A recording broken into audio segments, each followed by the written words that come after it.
রয় brothers coaching সেন্টারে তোমাদের স্বাগত। আজকে আবার একটি নতুন ভিডিও নিয়ে তোমাদের সামনে আমি হাজির হয়েছি। সেটি হচ্ছে ভারতের ভূগোলের জনসংখ্যা চ্যাপ্টার। এরপরে তোমাদের আর একটা অধ্যায় থাকলো।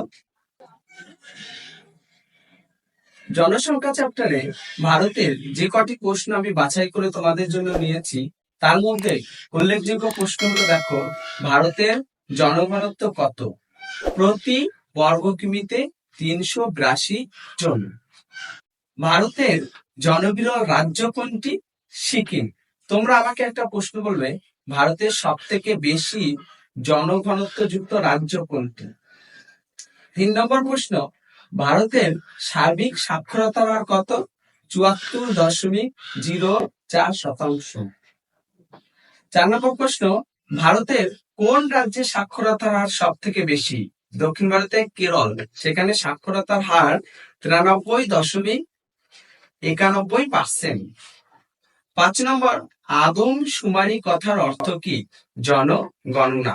6 নম্বর প্রশ্ন, ভারতের প্রত্যাশিত আয়ুষ্কাল কত? 69.89 বছর। এটা ভারতের প্রতিটা লোকের গড় আয়ু। 7 নম্বর প্রশ্ন, ভারতের মহানগরের সংখ্যা কত? 53টি। শহর হতে গেলে ন্যূনতম জনসংখ্যা কত লাগবে? সেটা হচ্ছে 5,000 জন। 9 নম্বর প্রশ্ন, ভারতের মহিলা সাক্ষরতার হার কত?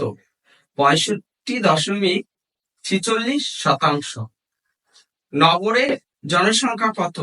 1 লক্ষ তার বেশি হতে হবে। ভারতের নগর হতে গেলে তাকে 1 লক্ষর বেশি জনসংখ্যা হতে হবে। এই ছিল আমাদের ভারতের জনসংখ্যা ভূগোল থেকে 10টি প্রশ্ন।